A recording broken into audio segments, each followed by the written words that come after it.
खुश आमदीद। आज की कहानी हमारी काफ़ी ज़्यादा इंटरेस्टिंग है क्योंकि ये हर इंसान से इतनी ज़्यादा रिलेट करती है कि ये इंसान को सर्वाइवर में काफ़ी हेल्पफुल होती है।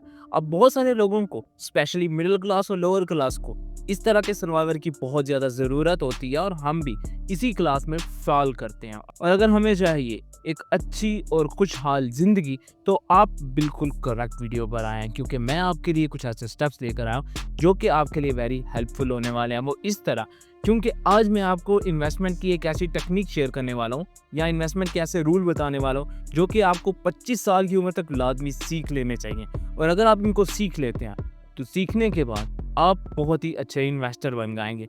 लेकिन इसके लिए कुछ हार्ड थिंग आपको देखनी होंगी और अगर आप वो हार्ड थिंग देख लेते हैं तो यकीन मानिए आपका investment strategy as compared to एक नॉर्मल इंसान की काफ़ी ज़्यादा हो जाएगी। एक मिडिल क्लास और एक लोअर क्लास को इसकी बहुत ज़्यादा ज़रूरत होती है क्योंकि हाई एंड बहुत बेहतर तरीके से जानते हैं कि उनको अपने पैसे कैसे अरेंज करने हैं। अब हमारे पास इतनी ज़्यादा नॉलेज नहीं होती है, इस वजह से हम उनसे पीछे रह जाते हैं। लेकिन यकीन मानिए अगर आप इनके ऊपर प्रॉपर कॉन्सेप्ट वीडियोस देख लेंगे तो आपकी काफ़ी हेल्प हो जाया करेगी।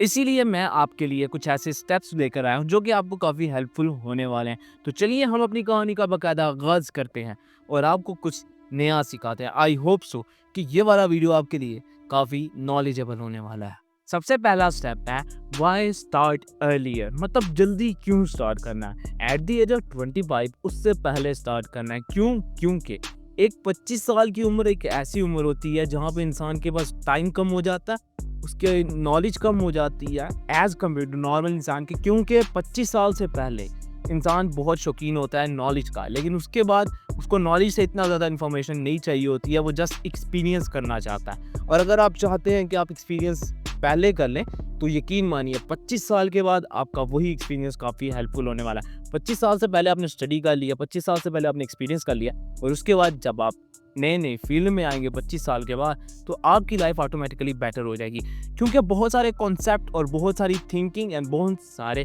नॉलेजेबल डेटा कहता है कि यार 25 साल तक एक ऐसी उम्र होती है जो कि इंसान को अपने कंट्रोल में नहीं लेकर आती है। ना उसके बाद इतनी ज़्यादा जिम्मेदारीज होती है, ना उसको कोई टेंशन होती है। लेकिन 25 साल के बाद उसके पास जिम्मेदारियाँ आ जाती हैं, उसके बाद टेंशन आ जाती हैं और बहुत अदर जिम्मेदारियाँ भी आ जाती हैं। उसकी लाइफ एक नॉर्मल लाइफ से हट कर एक जिम्मेदार इंसान वाली लाइफ में चली जाती है। लेकिन उससे पहले तक उसके ऊपर ये इतनी ज़्यादा लागू नहीं होती है। इसीलिए आपको 25 साल से पहले स्टार्ट करना है और जैसे जैसे आप स्टार्ट करते जाएंगे ऑटोमेटिकली चीज़ें काफ़ी बेहतर हो जाएंगी। देयर आर सम थिंग्स जो हम लोगों को आज से पहले कभी नहीं सिखाई गई है और वो है कि आपने नॉलेज कैसे गेन करनी है। अब क्योंकि दिस इज़ डिजिटल इरा तो यूट्यूब आपको काफ़ी कुछ नया सिखाता है और अगर आप सीखना चाहते हैं और समझना चाहते हैं तो मेरा ख्याल है यूट्यूब से अच्छा उस्ताद आपको कहीं नहीं मिलेगा। बहुत सारे लोग 25 साल के बाद भी सीखते हैं लेकिन वो सिर्फ और सिर्फ एक्सपीरियंस के बाद आता है। अब मैं अपनी बात करूं तो मेरी जो एज है यहाँ पे सिर्फ और सिर्फ एक्सपीरियंस बेस्ड काम हो रहा होता है। अगर मुझे कोई बोले कि बुक पढ़नी है आई हेट बुक रीडिंग, अगर मुझे कोई बोले कि पॉडकास्ट सुननी है I hate listen to podcast, और अगर मुझे कोई बोले कि यार कहीं विजिट करना है नॉलेज के लिए आई हेट दैट प्लेस। लेकिन हाँ, अगर मुझे कोई एक्सपीरियंस करना है लाइक मुझे कोई इन्वेस्टमेंट का काम करना है, मुझे कोई बिजनेस स्टार्ट करना है विदाउट रीडिंग तो ये काम मैं बहुत अच्छे से करूँगा एज कम्पेयर टू रीडिंग। क्योंकि अब मुझे नॉलेज से ज़्यादा एक्सपीरियंस पे फिक्र होने लगी है क्योंकि मुझे एक्सपीरियंस करना है। तो 25 साल वाले बंदे को ये टेंशन होती है और अगर आप इन टेंशन को कंट्रोल कर सकते हैं तो आप 25 साल के बाद भी ये काम कर सकते हैं। नेक्स्ट स्टेप है नो योर ऑप्शन, मतलब आपको पता हो कि आपके पास कौन कौन से स्टेप अवेलेबल है और कौन कौन से ऑप्शन आपने देख रखे हैं। अब क्योंकि दिस इज डिजिटल इरा और बहुत सारे लोगों के पास सिर्फ दो ही ऑप्शन नज़र आता है। इन्वेस्टमेंट के लिए वो म्यूचुअल फंड या दूसरे फंड का इस्तेमाल करते हैं और अगर बिजनेस कर रहे हैं तो इन्वेस्टमेंट का काम करते हैं। अब आप पे डिपेंडेंट होता है आपने कौन सा ऑप्शन सेलेक्ट करना है क्योंकि 25 साल से पहले आपने इतना ज़्यादा नॉलेज उसके ऊपर नहीं पड़ा हुआ होता। लेकिन जब आपको पता होता है कि मेरे पास ये ऑप्शन है तो आप उसके बारे में इंफॉर्मेशन गेन करते हैं। एट द एज ऑफ 25 आप उसके बाद इन्वेस्टमेंट का काम स्टार्ट करते हैं कि अगर आपको पता होता है मेरे पास ये ऑप्शन है, म्यूचुअल फंड का ऑप्शन है, दूसरा तीसरा ऑप्शन है, स्टॉक का ऑप्शन है, तो आप वहाँ पे सीधा इन्वेस्ट करते हैं। 25 साल के बाद आपका एक्सपीरियंस स्टार्ट होता है और वहाँ से आपकी नई जर्नी स्टार्ट होती है क्योंकि जिम्मेदारियाँ इंसान को बड़ा कुछ सिखाती हैं और बड़ा कुछ बनाती हैं। तो जब जिम्मेदारियाँ आती हैं तो ऑटोमेटिकली चीज़ें चेंज होना स्टार्ट हो जाती हैं। क्योंकि अभी मेरे पास जिम्मेदारियों से बचने के लिए थोड़ा सा टाइम है और जैसे ही ये ज़िम्मेदारियाँ मेरे सर पर आएँगी तो ऑटोमेटिकली चीज़ें चेंज होना स्टार्ट हो जाएगी। But most of the people ये आज भी समझते हैं कि यार अगर हमारी ज़िंदगी ऐसे चल रही है तो चलने दो, लेकिन ऐसे चलने नहीं दे सकते। क्योंकि मेरे पास भी ऑप्शन नहीं था, इसी वजह से मैं आज यहाँ पर बैठ गया हूँ और मुझे अगर कोई इंसान कोई मशवरा देता है तो मैं मशवरा बिल्कुल नहीं लेता, क्योंकि उनके मशवरे की नॉलेज मेरे पास ऑलमोस्ट पहले से है। बहुत सारे लोगों को लगता है कि उनके मशवरे से दूसरे लोगों की ज़िंदगी बदल जाएगी, बट आसान नहीं होता। ज़िंदगी बदलने के लिए एक्सपीरियंस लगते हैं और बहुत सारी बातें जो हम नहीं सुनना पसंद करते। बट अब आप पे डिपेंडेड है कि आप अपने ऑप्शंस को कैसे अनलॉक करते हैं। नेक्स्ट स्टेप कहता है अंडरस्टैंड रिवॉर्ड एंड रिस्क। अब ऐसा है कि आपको समझना होगा कि रिवॉर्ड क्या और रिस्क क्या। अगर आप इन दोनों चीज़ों को अच्छे से डिफरेंस करके समझ जाते हैं तो आपको हराना काफ़ी मुश्किल हो जाता है। देखिए, रिवॉर्ड सिस्टम होता है कि यार आपको रिवॉर्ड मिलता है as compared to other things के। रिवॉर्ड एक तो पॉजिटिव थिंकिंग में आता है और एक नेगेटिव में। नेगेटिव में यार जब आपने कुछ लॉस किया तो आपने कुछ सीखा लेकिन रिवॉर्ड मिला। अब यहाँ पे नेगेटिव रिवॉर्ड इंसान को डीमोटिवेट करता है। आपने जाना पॉजिटिव रिवॉर्ड की तरफ। पॉजिटिव रिवॉर्ड आपको हमेशा बूस्ट अप करता है, आपको सिखाता है और आपसे कहता है कि आपने नई जर्नी स्टार्ट करनी है। अब यहाँ पे रिवॉर्ड बहुत सारी चीज़ों में, अगर आपने पैसे इन्वेस्ट किए हैं तो जब नए पैसे आते हैं, मतलब उसी इन्वेस्टमेंट से नई इन्वेस्टमेंट आती है तो वो कहलाती है रिवॉर्ड। और अगर आप रिस्क की बात करते हैं तो रिस्क एक ऐसी चीज़ होती है जो कि आपको लेनी होती है, जहाँ पे 50-50% चांसेस होते हैं हारने के और जीतने के। एक चीज़ आपको बताता चलूँ कि जब भी आपने रिस्क लेना है तो कैलकुलेटेड रिस्क लेना है। अब कैलकुलेटेड रिस्क का काफ़ी ज़्यादा बेनिफिट होता है। वो इस तरह के आपको पता होता है कि हारने के चांसेस कितने हैं और जीतने के कितने। बहुत सारे लोग सिर्फ रिस्क की बात करते हैं, आपने कैलकुलेटेड रिस्क लेना है। अब कैलकुलेशन ऑफ रिस्क हम किसी और वीडियो में बात करेंगे, क्योंकि ये बहुत ही इंटरेस्टिंग टॉपिक है और जैसे ही आपको हेल्पफुल होगा, आप यकीन मानिए आप बहुत ही बेहतर तरीके से रिस्क ले सकेंगे। नेक्स्ट स्टेप कहता है बजट बिफोर यू इन्वेस्ट। मतलब आपने पहले बजट देखना है, उसके बाद इन्वेस्ट करना है। अब ऐसा है कि इंसान की इनकम इतनी ज़्यादा नहीं होती है। मुझे पॉकेट मनी मिलती है एग्जांपल 10,000 रुपये महीने की। अब मुझे अंदाज़ा करना है कि मुझे कहाँ पे इन्वेस्ट करने हैं और कहाँ पर नहीं। ये 10,000 रुपये मेरे पूरे 30 दिन की सोर्स ऑफ इनकम है, जिससे मुझे या तो पैसे जनरेट करना है या मैं इनको अपने दोस्तों के साथ बैठ के याशी में उड़ा सकता हूँ। अब दो ऑप्शन है इंसान के पास, या खा सकता है या लगा सकता है। अगर लगाएगा तो बदले में रिवॉर्ड मिलेगा और अगर उड़ा देता है तो कुछ भी रिवर्स में नहीं मिलने वाला। अब यहाँ पर आपने खुद ब खुद कैलकुलेशन करनी है, यार कितने पैसे मैं उड़ा सकता हूँ, कितने पैसे मैं सेव कर सकता हूँ, कितने पैसे मैं इन्वेस्ट कर सकता हूँ। अगर मैं आपको बात करूँ तो मैं जो सिंपल पर्सनली रूल यूज़ करता हूँ वो होता है 50% मैं इसको इन्वेस्टमेंट की तरफ लेके जाऊँगा, 20% मैं अपनी बेसिक नीड की तरफ, 20% मैं अपने इन्वेस्टमेंट की तरफ और 10% मैं अपने लिए सिर्फ रखूँगा, इसलिए कि अगर मुझे कुछ चीज़ वीज़ लेनी है तो वो 10% में से ही लूँगा, और अगर वो उससे ज़्यादा हो जाती है तो मैं वेट करूँगा नेक्स्ट मंथ का, और नेक्स्ट मंथ के 10% से निकाल के इसमें सेव करके फिर इसका काम निज़ाम ओके करूँगा। अब ये सिंपल रूल हर बंदा इजीली यूज़ कर सकता है, क्योंकि इसमें कोई नॉलेज नहीं चाहिए, इसमें कोई मैथ नहीं चाहिए। बस सिंपल फार्मूला होता है 50-20-20-10 रूल, जो कि आपको हेल्प आउट करता है कि कैसे आपने अपना बजट लगाना और कैसे आपने अपनी सेविंग करनी है।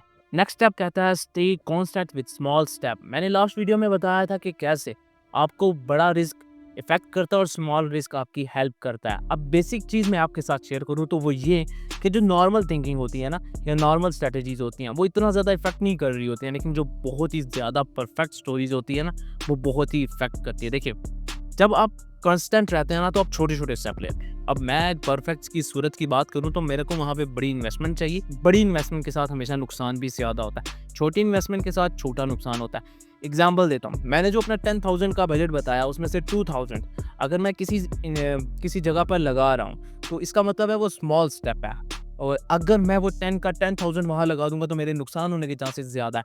अब जब मेरे पास 10,000 था उसमें से 2,000 का मेरा नुकसान होगा, लेकिन जब मेरे पास 10 के 10 ही मैंने लगा दिए तो 10 का नुकसान होगा, और मैं 30 डेज़ को कैसे सर्वाइव करूँगा। अब मेरे पास 8,000 सेविंग में होगा तो मुझे पता है कि हाँ मेरे पास सेविंग में पैसे पड़े हुए हैं, मेरे 2,000 डूब भी जाएंगे, कोई खासा फ़र्क नहीं पड़ेगा। आज तो फ़र्क तो पड़ेगा लेकिन इतना नहीं पड़ेगा जितना 10,000 का पड़ेगा। तो आपने रहना कॉन्स्टेंट रहना। आपको पता है कि कैसा होता है, सबसे hard thing in this world constant रहना काफ़ी मुश्किल हो जाता है, क्योंकि मेरा भी निज़ाम इससे काफ़ी ख़राब हो जाता है। अब जब अपने स्मॉल स्टेप ले रहे होंगे तो ऑटोमेटिकली चीज़ें बेहतर होना स्टार्ट हो जाएंगी। स्मॉल स्टेप स्मॉल रिवॉर्ड हमेशा इंसान को बेहतर बनाता है। स्मॉल रिवॉर्ड स्मॉल कंसिस्टेंसी, इंसान को रिवॉर्ड तो मिलता ही है, लेकिन अगर आप इसको बहुत अच्छे तरीके से समझ आते हैं तो ऑटोमेटिकली चीज़ें काफ़ी हद तक बेहतर हो जाती हैं। और अगर आप समझते हैं कि आप इन चीज़ों को बहुत और भी ज़्यादा डीपली जानना चाहते हैं तो आपने मुझे कमेंट बॉक्स में यस लिखना है, उससे मैं इनके ऊपर डेडिकेटेड वीडियो बनाकर आपकी हेल्प रेडी करने के लिए तैयार हो जाऊँगा।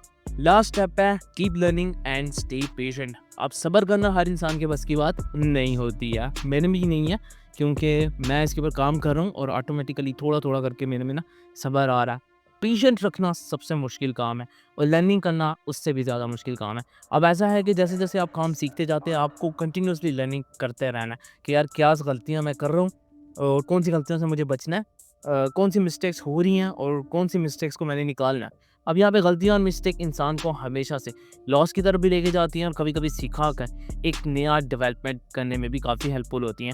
जितने भी बड़े बिज़नेसमैन हैं, उन्होंने छोटी-छोटी गलतियाँ देख कर ही अपना बिज़नेस डेवलप किया और अगर आप भी किसी बिज़नेस को अंडरस्टैंड करेंगे तो ऑटोमेटिकली आपको बहुत कुछ नया सीखने को मिलेगा। इसके ऊपर बहुत ही ज़्यादा यूट्यूब क्रिएटर बैठे हुए हैं जो आपको काफ़ी इन्फॉर्मेटिव वीडियोस प्रोवाइड करते हैं और अगर आप चाहते हैं कि मैं उसके ऊपर वीडियोस बनाऊँ तो आपने मुझे कम्युनिटी बॉक्स में अपडेट करना है। उससे ऐसा होगा कि मुझे आपके इंटरेस्ट का आइडिया होगा और मैं डेफिनेटली इसके ऊपर वीडियो बनाऊँगा। अब बेसिक इन 6 स्टेप्स की बात करूँ तो यार ये बहुत ही ज़्यादा सिंपल और टफ हो जाते हैं, लेकिन इनके ऊपर काम करना काफ़ी मुश्किल है। अब मैं इसको बेसिक एनालाइज़ कर रहा था तो मेरे लिए इतना ज़्यादा टफ हो गया था कि मैं इसको आज भी अगर मुझे कोई बोलता है कि पेशेंट रखना है तो बहुत मुश्किल हो जाता है, क्योंकि सिचुएशन ऐसी होती जा रही है कि आगे आने वाला वक्त बहुत ही ज़्यादा टफ हो रहा है और अगर इंसान आज भी पेशेंस में रहेगा तो कैसे निज़ाम चलेगा।